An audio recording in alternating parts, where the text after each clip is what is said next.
हिंदी संस्कृत शिक्षा चैनल के माध्यम से आज हम पढ़ेंगे कक्षा 9 का 12वां पाठ वांग मनः प्राण स्वरूपम, अर्थात वाणी, मन और प्राण का स्वरूप। प्रस्तुत पाठ में श्वेत केतु और आरुणि का संवाद दिया हुआ है, जिसमें श्वेत केतु अपने गुरु, अपने पिता आरुणि से प्रश्न करते हैं और प्रश्न के माध्यम से वे अपनी उत्सुकता प्रदर्शित करते हैं कि वे वाणी, मन और प्राण के स्वरूप को जानने के लिए उत्सुक हैं। चलिए इस पाठ का अध्ययन करते हैं। प्रस्तुत पाठ छांदोग्य उपनिषद के 6ठे अध्याय के 5वें खंड पर आधारित है। इसमें मन, प्राण तथा वाक यानी वाणी के संदर्भ में रोचक विवरण प्रस्तुत किया गया है। उपनिषद के गूढ़ प्रसंग को बोधगम्य बनाने के उद्देश्य से इसे आरुणि एवं श्वेत केतु के संवाद रूप में प्रस्तुत किया गया है। गूढ़ मानी रहस्यमय, जो रहस्य से भरा हुआ प्रसंग है उसे बोधगम्य बनाने के लिए यानी आसानी से आप उसे जान सकें, समझ सकें, इस उद्देश्य से श्वेत केतु और आरुणि का संवाद यहाँ पर दिया हुआ है। संवाद अर्थात वार्तालाप यहाँ पर दिया हुआ है। आर्ष परंपरा में ज्ञान प्राप्ति के 3 उपाय बताए गए हैं। आर्ष परंपरा यानी ऋषि मुनियों की परंपरा, इसमें ज्ञान प्राप्ति के जो उपाय बताए गए हैं वह 3 उपाय हैं। इसमें एक उपाय परिप्रश्न को भी माना गया है, यानी आपस में एक दूसरे से प्रश्न उत्तर के माध्यम से भी हम ज्ञान की प्राप्ति कर सकते हैं। तो यहाँ पर गुरु सेवा परायण शिष्य वाणी, मन तथा प्राण के विषय में प्रश्न पूछता है और आचार्य उन प्रश्नों के उत्तर देते हैं। आइए पढ़ते हैं संस्कृत और हिंदी दोनों में किस प्रकार से श्वेत केतु यहाँ प्रश्न कर रहे हैं और किस प्रकार भगवान आरुणि उन्हें उत्तर दे रहे हैं। श्वेत केतु भगवन श्वेत केतु रहम वंदे, यानी भगवन मैं श्वेत केतु प्रणाम करता हूँ। आरुणि वत्स चिरंजीव, आरुणि कहते हैं पुत्र दीर्घायु हो। श्वेत केतु भगवन किंचित प्रष्टुमिच्छामि, श्वेत केतु कहते हैं कि भगवन कुछ पूछना चाहता हूँ। आरुणि कहते हैं वत्स किमद्य त्वया प्रष्टव्यम अस्ति, आरुणि कहते हैं पुत्र तुम्हें आज क्या पूछना है। तो श्वेत केतु कहते हैं भगवन प्रष्टुमिच्छामि किम इदम मनः, महाराज भगवन श्री मैं पूछना चाहता हूँ कि यह मन क्या है। आरुणि कहते हैं वत्स अशितस्य अन्यस्य यो अनिष्ट तन्मनः, यानी जो खाए हुए अन्न का सबसे छोटा भाग है, यानी अणु से भी छोटा भाग है, वह मन है। श्वेत केतु कश्च प्राणः, श्वेत केतु कहते हैं कि प्राण क्या है। आरुणि पीता नाम अपाम यो अनिष्ठ स प्राणः, आरुणि कहते हैं कि पान किए गए जल का जो सबसे लघु अंश है वह प्राण है। आरुणि फिर कहते हैं भगवन के अयम वाणी, कि भगवन यह वाणी क्या है। तो आरुणि कहते हैं वत्स अशितस्य तेजसा यो अनिष्ट सा वाक, पुत्र खाए हुए तेज का जो सबसे लघु अंश है, सबसे छोटा भाग है, वह वाणी है।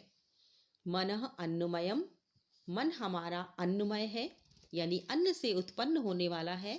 प्राणः जलमयम, प्राण जलमय है, यानी जल से उत्पन्न होने वाला है। तथा वाणी तेजोमय, और वाणी तेजमयी है, यानी तेज से उत्पन्न होने वाली है। इत्यपि अवधार्यम, यानी ऐसा हमें जानना चाहिए। श्वेत केतु भगवन भूय एव माम विज्ञापयतु, भूय मानी पुनः, दोबारा से, माम यानी मुझे, विज्ञापयतु यानी समझाइए। वह कहते हैं कि भगवान मुझे दोबारा से समझाइए। आरुणि कहते हैं सौम्य हे पुत्र सावधानम शृणु, सावधान मन से सुने, ध्यान पूर्वक सुने। मध्यमानस्य दघ्न यानी मथे जाने योग्य दही में जो यो अणिमा जो सबसे छोटा अंश है, स ऊर्ध्वम समुदीशति वह ऊपर की ओर उठता है, वह ऊपर उठता है। तत्सर्पी भवति वह घी होता है। श्वेत केतु कहते हैं, भगवन व्याख्यातम भवता घृतोत्पत्ति रहस्यम, कि महाराज आपने घी की उत्पत्ति का रहस्य बताया, घी को किस प्रकार से घी बनता है, यह इस बात की आपने व्याख्या की। भूयोऽपि श्रोतुमिच्छामि पुनः सुनना चाहता हूं। आरुणि कहते हैं, एवमेव सौम्य, हे सौम्य, एवमेव इसी प्रकार, अश्य मानस्य अन्यस्य यो अणिमा यानी खाए हुए अन्न का जो सबसे छोटा भाग है, सबसे छोटा सर्वाधिक लघु अंश जो है, स ऊर्ध्व समुदीशति वह ऊपर की ओर उठता है।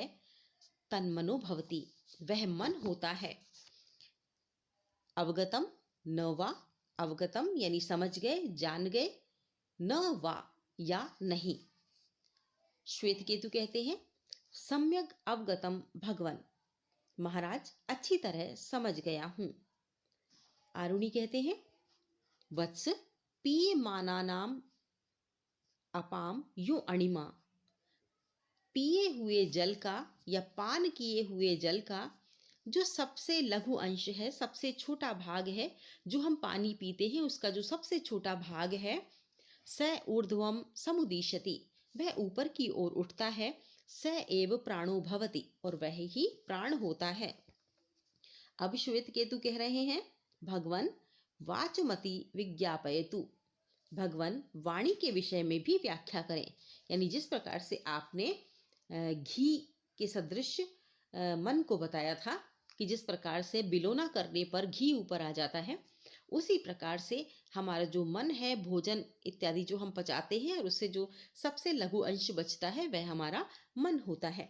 तो श्वेत केतु कहते हैं कि भगवान वाचम अपि विज्ञापयतु यानी वाणी के उसमें भी हमें व्याख्या कीजिए।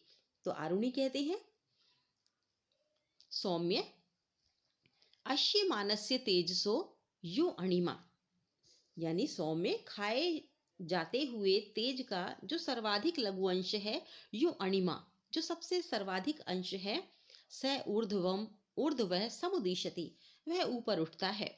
सा खलु वाग् भवति वह निश्चय रूप से ही वाणी है।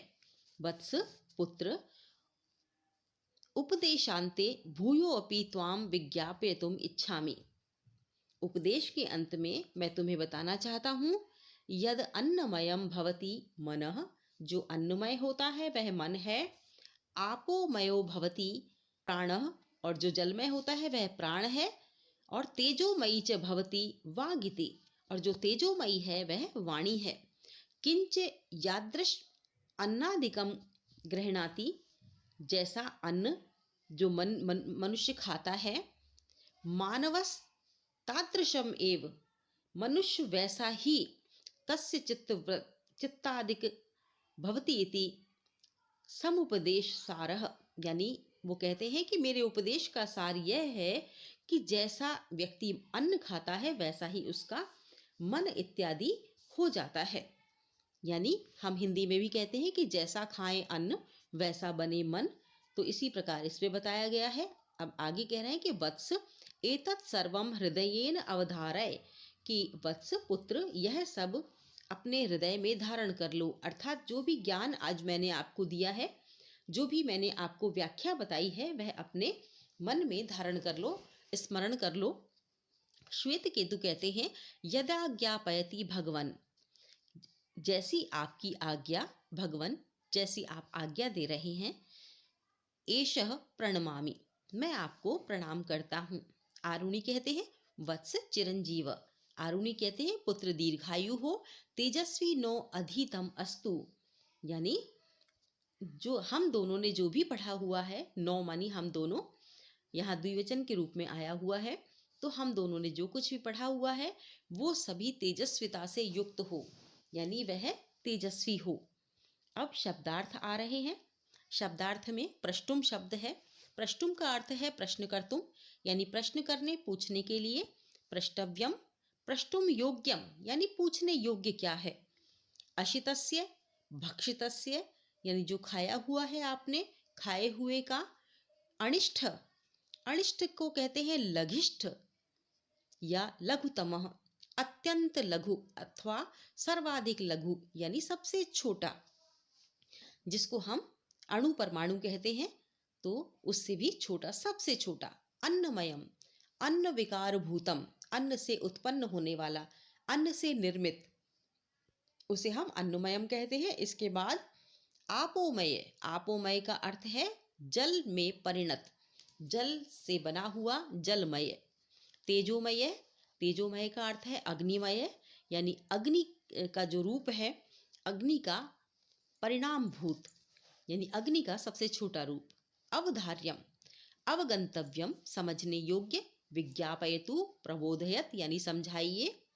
और भूयोपि, भूयः भूयः यानी पुनः पुनः, और भूयोपि यानी पुनः भी, तो एक बार और समझाइए। समुदीशति, समुतिष्ठति, समुद्याति, समुच्छलति, यानी ऊपर उठता है। सर्पी, सर्पी यहाँ पर घृतम, आज्यम, यह घी को कहा गया है। अश्यमानस्य, भक्ष्यमाणस्य, निगीर्यमाणस्य, यानी खाए जाते हुए का। अब है उपदेशांते, प्रवचनांते, व्याख्यान के अंत में, प्रवचन अंते, उपदेश अंते, व्याख्यान के अंत में। तेजस्वी, तेजो युक्तम, तेजस्विता से युक्त। नो अधितम, आवयो पठितम, नो मानी आवयो, हम दोनों द्वारा, पठितम अधितम पठितम, हम दोनों द्वारा पढ़ा हुआ। तो ये इस पाठ के शब्दार्थ हैं। अब है अभ्यासार्थ प्रश्न। पहला प्रश्न है अधोलिखितानां प्रश्नानां उत्तराणि संस्कृत भाषया लिखत, यानी जो ये आपके प्रश्न लिखे हुए हैं नीचे, इसका उत्तर संस्कृत भाषा में लिखें। तो पहला प्रश्न है श्वेत केतु सर्वप्रथमम आरुणि कस्य स्वरूपस्य विषये पृच्छति, यानी श्वेत केतु सबसे पहले आरुणि से किसके स्वरूप के विषय में पूछते हैं। तो उत्तर होगा श्वेत केतु सर्वप्रथमम आरुणि मनसः विषये प्रश्नम अपृच्छत, यानी श्वेत केतु सबसे पहले आरुणि से मन के विषय में पूछते हैं। इसके बाद आता है ख वाला प्रश्न, आरुणि प्राण स्वरूपम कथम निरूपयति, आरुणि प्राण के स्वरूप को किस प्रकार निरूपित करते हैं। आरुणि निरूपयति यत आपोमय प्राणः अस्ति, इसका उत्तर क्या होगा। आरुणि निरूपयति यत आपोमयः प्राणः अस्ति। ग वाला प्रश्न, यादृशं मानवानां चेतांसि कीदृशानि भवन्ति, यानी मनुष्य का चित्त कैसा होता है। अब इसका उत्तर होगा यादृशम अन्नम गृह्णाति तादृशम चेतो भवति, अर्थात जैसा हम अन्न ग्रहण करते हैं वैसा ही हमारी हृदय, हमारा हृदय या हमारी चित्तवृत्ति हो जाती है। घ वाला है सर्पी किम भवति, सर्पी क्या होता है। तो मध्यमानस्य दग्न यह ऊर्ध्व गच्छति तत्सर्पी भवति, यानी मथ डालने योग्य दही में जो ऊपर आ जाता है, यानी दही को जब हम मथते हैं तो जो ऊपर आ जाता है वह सर्पी भवति, वह घी होता है। अब है ङ वाला, आरुणे मतानुसारम मनः कीदृशः भवति, आरुणि के मत के अनुसार मन कैसा है। उत्तर होगा इसका आरुणे मतानुसारम मनः अन्नमयम भवति, आरुणि के मत के अनुसार मन अन्नमय होता है। अब दूसरे प्रश्न का क है। दूसरे प्रश्न में दो भाग हैं, क और ख। तो क वाला भाग है अस्तंभस्य पदानि व स्तंभेन दत्तै पदै सह यथा योग्यम योजयत, यानी अस्तंभ में जो पद दिए हुए हैं उन व स्तंभ में दिए हुए पदों के साथ उन्हें यथा योग्य उनका संयोजन करें या उन्हें जोड़ें। तो अ में दिया हुआ है मनः, प्राण, वाक। ब में दिया हुआ है अन्नमयम, तेजोमय और आपोमय। तो हमें जिस प्रकार से पाठ में बताया गया है उसी प्रकार से हम जोड़ेंगे। मनः, सबसे पहले मनः है, तो मनः हमारा मन कैसा है? आपोमय। मन को हम आपोमय से जोड़ देंगे। मन जल से उत्पन्न होने वाला है।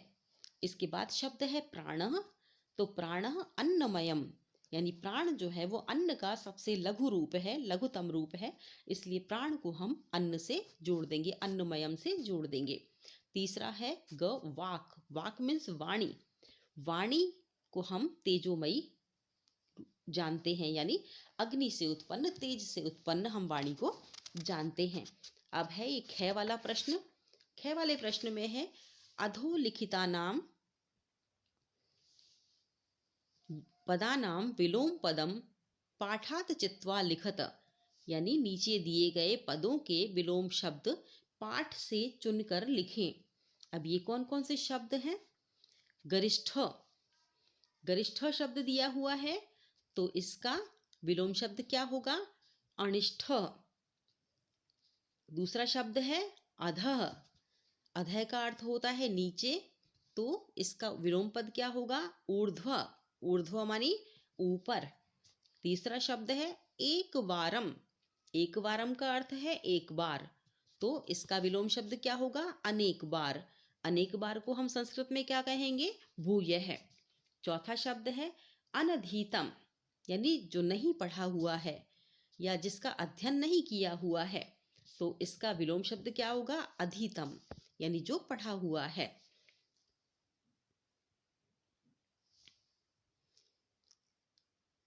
ये जो हमने अभी अनवधीतम की बात की, अनविदितम यानी जो नहीं पढ़ा हुआ है, और अधितम इसमें आ जाएगा जो पढ़ा हुआ है।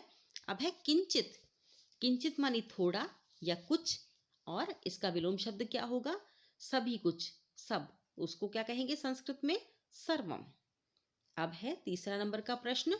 उदाहरणम अनुसृत्य निम्नलिखितेषु क्रियापदेषु तुमन प्रत्ययम योजयित्वा पद निर्माणम कुरुते। उदाहरण को देखते हुए निम्नलिखित क्रियापदों में तुमन प्रत्यय जोड़कर पद निर्माण करें या शब्द बनाएं। तो पहला शब्द इसमें दे रखा है प्रच्छ प्लस तुमुन। प्रच्छ प्लस तुमुन ये शब्द बनेगा प्रष्टुम। इसी प्रकार से ये शब्द दे रखा है श्रु प्लस तुमुन, तो क्या शब्द बनेगा? श्रोतुम। फिर है वंद प्लस तुमुन, तो क्या बनेगा? वंदितुम। फिर है पठ प्लस तुमुन, शब्द बनेगा पठितुम। क्री प्लस तुमुन, ये क्या शब्द बनेगा? करतुम। ङ है प वी प्लस ज्ञा प्लस तुमुन। वी ज्ञा तुमुन। वी उपसर्ग है, ज्ञा धातु है और तुमुन प्रत्यय है, तो शब्द क्या बनेगा? विज्ञातुम। इसके बाद है च वाला वी आ ख्या प्लस तुमुन। इसमें दो उपसर्ग हैं, वी और आ, और ये तुमुन इसमें प्रत्यय लगा हुआ है, तो हम इसको क्या शब्द बनाएंगे? विख्यातुम। तो ये शब्द बनेगा विख्यातुम। और चौथा प्रश्न है निर्देशानुसारम रिक्त स्थानानि पूरयत। निर्देश के अनुसार रिक्त स्थानों की पूर्ति करें। तो क वाला है अहम किंचित प्रष्टुम। इच्छ धातु है और हमें लट लकार में लिखना है, तो अहम के साथ पठामी लगता है, तो प्रच्छामी लगेगा यहाँ पर, क्योंकि अहम जो है शब्द ये जो सर्वनाम शब्द है और उत्तम पुरुष का एक वचन शब्द है, तो जो हम लट लकार की धातु रूप लेंगे वह भी हम लट लकार उत्तम पुरुष एक वचन का धातु रूप यहाँ पर लगेगा। तो अहम किंचित प्रष्टुम इच्छामि, यहाँ पर इच्छामि आ जाएगा। अब है मनः अन्नमयम। मन अन्नमय, आगे भू धातु है, वही लटलकार है, लटलकार वर्तमान काल, तो भवती हम लिखेंगे भू से भवती होता है, मन अन्नमय होता है, तो एक वचन है इसलिए हम भवती लिखेंगे। अब है सावधानम। सावधानम श्रु धातु है, लोट लकार है, तो यहाँ पर शब्द आएगा सावधानम शृणु। सावधानी पूर्वक सुनो। फिर है तेजस्विनावधीयतम, तेजस्विनावधीतम, आगे अस धातु लोट लकार, तो अस्तु शब्द आएगा। अब है ज्ञ वाला, श्वेत केतु आरुणे शिष्य, श्वेत केतु आरुणे के शिष्य थे, तो यहाँ पर श्वेत केतु एक है इसलिए एक वचन शब्द आएगा। अस धातु लंग लकार है, एक वचन में आसीत शब्द बनता है भूतकाल में, इसलिए श्वेत केतु आरुणे शिष्य आसीत। अब है पांचवा प्रश्न, उदाहरणम अनुसृत्य वाक्यानि रचयत, यानी हमें उदाहरण को देखते हुए, उदाहरण का अनुसरण करते हुए हमें वाक्य रचना यहाँ पर करनी है। तो पहला उदाहरण है यथा अहम स्वदेशम सेवितुम इच्छामि, जिस प्रकार से मैं स्वदेश की रक्षा करना चाहता हूँ, स्वदेश की सेवा करना चाहता हूँ, अपने देश की सेवा करना चाहता हूँ। तो क वाला है उपदिशामि, उपदिशामि शब्द दिया हुआ है, तो हम इसका क्या बनाएंगे वाक्य, अहम शिष्यम तत्व ज्ञानम उपदिशामि, यानी मैं शिष्य को तत्व ज्ञान की शिक्षा दूंगा या उपदेश देता हूँ। अब है प्रणमामि, यानी प्रणाम करता हूँ, तो किसको प्रणाम करता हूँ, अहम, माता पितरों भी यहाँ पर हम लिख सकते हैं और गुरुम भी लिख सकते हैं। तो अहम गुरुम प्रणमामि, मैं गुरु को प्रणाम करता हूँ। गौ में है आज्ञापयति, तो हम सीधा सीधा ये शब्द भी लिख सकते हैं कि भगवन यथाज्ञापयति, यानी आप जैसी आज्ञा देते हैं, लेकिन यहाँ पर है आज्ञापयामि, यानी आज्ञा, मैं आज्ञा देता हूँ। तो अहम शिष्यम पठनाय आज्ञापयामि, मैं शिष्य को पढ़ने की आज्ञा देता हूँ। अब है पृच्छामि, ये सब उत्तम पुरुष एक वचन के शब्द हैं, जो कि धातु रूप में उत्तम पुरुष एक वचन के शब्द आए हुए हैं। लट्लकार वर्तमान काल के। अहम सत्यम अवगच्छामि, अवगच्छामि शब्द है, इसके पहले इन्होंने पृच्छामि शब्द दिया हुआ है, तो पृच्छामि में हम लिखेंगे अहम गुरुम प्रश्नम पृच्छामि, मैं गुरु से प्रश्न पूछता हूँ। और इसके बाद है अवगच्छामि, तो अहम सत्यम अवगच्छामि, मैं सत्य जानता हूँ।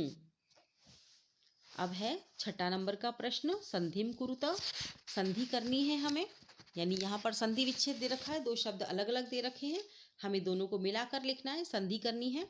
अशितस्य, फिर है अन्नस्य, तो इसका क्या, इसकी क्या संधि होगी, यानी दोनों को मिलाएंगे तो क्या शब्द बनेगा, अशितान्नस्य।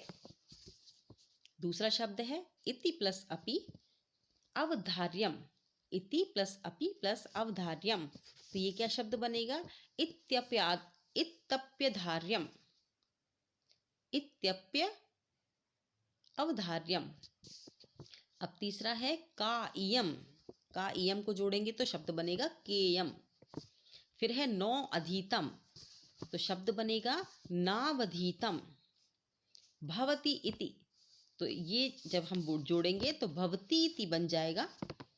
अब है ख, छठे का ख, हम छठे का ख देखेंगे, स्थूल पदानि अधिकृत्य प्रश्न निर्माणम कुरु, जो स्थूल पद दिए हुए हैं उन पर आधारित हमें प्रश्न बनाने हैं।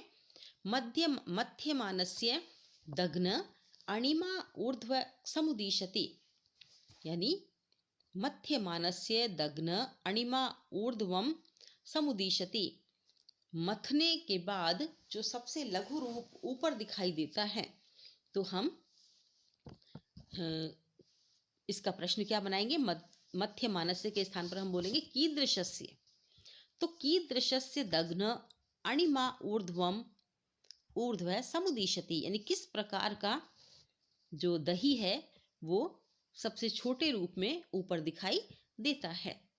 अब दूसरा है भवता घृतोत्पत्ति रहस्यम व्याख्यातम, यानी आपने घी के बनने का रहस्य बताया, घी की उत्पत्ति का रहस्य बताया, तो यहाँ पर भवता बताया है, भवता का अर्थ है आपने, आपके द्वारा, तो यहाँ पर हम लिखेंगे, प्रश्न बनाएंगे तो हम कहेंगे कि किसने घी की उत्पत्ति का रहस्य बताया। तो किसने को यहाँ कहेंगे केन, किसके द्वारा। तो केन घृतोत्पत्ति रहस्यम व्याख्यातम। अब तीसरा है आरुणिम उपगम्य श्वेत केतु अभिवादयति, यानी आरुणि के पास जाकर श्वेत केतु अभिवादन करता है। तो यहाँ श्वेत केतु मोटे अक्षरों में लिखा हुआ है, तो हम लिखेंगे आरुणिम उपगम्य कै अभिवादयति, आरुणि के पास जाकर कौन अभिवादन करता है। चौथा है श्वेत केतु कस्मिन विषये पृच्छति, ये तो इसका प्रश्न हो जाएगा। इसमें जो दिया हुआ है श्वेत केतु वाग विषय पृच्छति, तो वाग विषय को हम प्रश्नवाचक जो आपका वाक्य है उसमें हम इस उत्तर को प्रश्न के रूप में बनाएंगे, तो आएगा श्वेत केतु कस्मिन विषये पृच्छति। अब है सातवां पाठस्य सारांशम पंचवाक्ये लिखत, पाठ का सारांश 5 वाक्य में लिखें। तो चलिए हम 5 वाक्य यहाँ पर बना लेते हैं, पाठ का सारांश लिखते हैं 5 वाक्य में। 5 वाक्य में पाठ का सारांश आएगा। पहला वाक्य हम बनाएंगे मनः अन्नमयम भवति। दूसरा वाक्य हम बनाएंगे प्राणः आपोमयः भवति। तीसरा वाक्य हम बनाएंगे वा तेजोमयी भवति, वाक तेजोमयी भवति, वाक मीन्स वाणी, तो वाक तेजोमयी भवति। चौथा वाक्य बनाएंगे यथा दग्नः सर्पी जायते तथैव अश्यमानात् अन्नात् मनः भवति, यानी जिस प्रकार मथने से घी उत्पन्न होता है उसी प्रकार भोजन किए हुए से या खाए हुए अन्न से मन उत्पन्न होता है, मन की उत्पत्ति होती है। 5वां है यादृशम अन्नम मनुष्य अश्नाति तादृशम मनः भवति, यानी जिस प्रकार का मनुष्य अन्न खाता है वैसा ही उसका मन हो जाता है। तो ये इस पाठ के प्रश्नोत्तर थे। योग्यता विस्तार में यहाँ बात की गई है ग्रंथ परिचय की। छांदोग्य उपनिषद उपनिषद साहित्य का प्राचीन एवं प्रसिद्ध ग्रंथ है। यह सामवेद के उपनिषद ब्राह्मण का मुख्य भाग है। इसकी वर्णन पद्धति अत्यधिक वैज्ञानिक और युक्ति संगत है। इसमें आत्मज्ञान के साथ साथ उपयोगी कार्यों और उपासनाओं का सम्यक वर्णन हुआ है। तो छांदोग्य उपनिषद 8 अध्यायों में विभक्त है। इसके 6ठे अध्याय में तत्वमसि का विस्तार से विवेचन प्राप्त होता है, तत्वों के बारे में विवेचन प्राप्त होता है। अब भाव विस्तार में इसमें दिया हुआ है कि आरुणि अपने पुत्र श्वेत केतु को उपदेश देते हैं कि किस प्रकार का होता है। यह हम पाठ का सार है उस रूप में भी हम इसे लिख सकते हैं। तो एक प्रकार से ये पाठ का सार है। आरुणि अपने पुत्र श्वेत केतु को उपदेश देते हैं कि खाया हुआ अन्न 3 प्रकार का होता है। उसका स्थिरतम भाग मल होता है, मध्यम मांस होता है और सबसे लघुतम मन होता है। पिया हुआ जल भी 3 प्रकार का होता है। उसका स्थविष्ट भाग मूत्र होता है, मध्य भाग लोहित यानी रक्त होता है और अनिष्ठ भाग प्राण होता है, यानी सबसे छोटा भाग प्राण होता है। तो जो हमारा खाया हुआ अन्न है उसका स्थिरतम भाग जो है वो तो मल के रूप में हमारे शरीर से निकल जाता है, मध्यम भाग मांस के रूप में हमारे शरीर को पोषित करता है और सबसे छोटा भाग मन होता है। पिया हुआ जल भी 3 प्रकार का होता है, यानी भौतिक रूप से जो हमारे शरीर से बाहर निकल जाता है वह मूत्र है। मध्य भाग लोहित रक्त होता है, यानी जो रक्त हमारे शरीर में हमारे शिराओं में प्रवाहित हो रहा है वह खून जिसे आप कहते हैं वह रक्त है। और सबसे छोटा भाग जो है वह प्राण है। तो प्राण किससे उत्पन्न हुआ? प्राण जो है जल से उत्पन्न हुआ। और मन किससे उत्पन्न हुआ? मन उत्पन्न हुआ भोजन से। तो भोजन से प्राप्त तेज भी 3 तरह का होता है। तेज भी भोजन से प्राप्त होता है, किंतु तेज जिस प्रकार से बनता है भोजन से वह 3 प्रकार का होता है।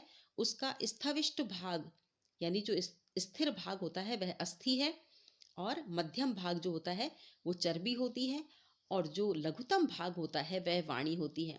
जो खाया जाता है वह अन्न है। अन्न ही निश्चित रूप से मन है। न्याय और सत्य से अर्जित किया हुआ अन्न सात्विक होता है। उसे खाने में मन भी सात्विक होता है। दूषित भावना और अन्याय से अर्जित अन्न तामस होता है। यहाँ कथ्य का सारांश कहा गया है कि सात्विक भोजन से मन सात्विक होता है, राजसी भोजन से मन राजस होता है और तामस भोजन से मन की प्रवृत्ति भी तामसी हो जाती है। तो इस संसार में जल ही जीवन है और प्राण जलमय होता है। तेल घृत आदि के भक्षण से वाणी विशद होती है और भाषणादि कार्यों में सामर्थ्य की वृद्धि करती है, इसलिए वाणी को तेजोमयी कहा जाता है। छांदोग्य उपनिषद के अनुसार मन अन्नमय है, प्राण जलमय है और वाणी तेजोमय है। तो बच्चों, ये था आपका पाठ वांग मन प्राण स्वरूपम, जिसका हमने हिंदी अनुवाद किया और साथ ही हमने इसकी व्याख्या की और प्रश्न उत्तर देखे। इसके बाद आपके भाषिक विस्तार में मयट प्रत्यय प्राचुर्य के अर्थ में प्रयुक्त होता है। ये सभी आपके जो व्याकरण से संबंधित यहाँ बातें दी हुई हैं, पुल्लिंग स्त्रीलिंग शब्दों के बारे में बताया गया है, तो इन शब्दों का भी आप एक बार अवश्य ही अध्ययन कर लें। हालांकि ये जो शब्द हैं वो भाव विस्तार में जो अधिक दिए हुए हैं वे परीक्षा में नहीं आते हैं, किंतु हमारे ज्ञान के लिए आवश्यक है। अब इसमें बताया गया है कि जल को जीवन कहा जाता है। जीवयति लोकान जलम, यह पंचभूतों के अंतर्गत भूत विशेष है। इसके पर्यायवाची शब्द भी यहाँ दे रखे हैं। तो जल के पर्यायवाची शब्द यदि आप याद करते हैं तो संस्कृत विषय में भी पर्यायवाची शब्दों में आप उन्हें लिख सकते हैं और साथ ही हिंदी में भी आप इसको पर्यायवाची शब्दों के रूप में लिख सकते हैं। तो जल के पर्यायवाची यहाँ पर दिए गए हैं: वारी, पानीयम, उदकम, उदम, सलिलम, तोयम, नीरम, अम्बु, अम्भस, पयस आदि। जल की उपयोगिता के विषय में भी यहाँ पर एक श्लोक दिया हुआ है। इसके बाद मनस नपुंसक लिंग शब्द के रूप दिए हुए हैं, ये भी हमारे वाक्य योजना में काम आते हैं। तो इस प्रकार से भाव विस्तार में जो बातें दी हुई हैं वो भी हमने यहाँ पर पढ़ी, उसकी भी हमने चर्चा की, क्योंकि अनेक स्थानों पर हमें जब संस्कृत भाषा में अनुवाद करना पड़ता है तो बहुत सारी चीज़ों का ध्यान रखना पड़ता है। और योग्यता विस्तार में इस ग्रंथ से संबंधित ग्रंथ का परिचय दिया हुआ है। तो इस ग्रंथ के परिचय को जानने के लिए हमें योग्यता विस्तार को भी पढ़ना चाहिए। तो बच्चों, अब आपने ये पाठ पढ़ लिया, इसके प्रश्न उत्तर कर लिए, तो इन सभी प्रश्न उत्तर को आप अपनी अभ्यास पुस्तिका में कीजिए और इन्हें दोहराइए और इसे याद कीजिए। और इस पाठ से संबंधित यदि कोई बात या कोई भी प्रश्न आपके मस्तिष्क में हो तो आप मैसेज करके हमसे पूछ सकते हैं।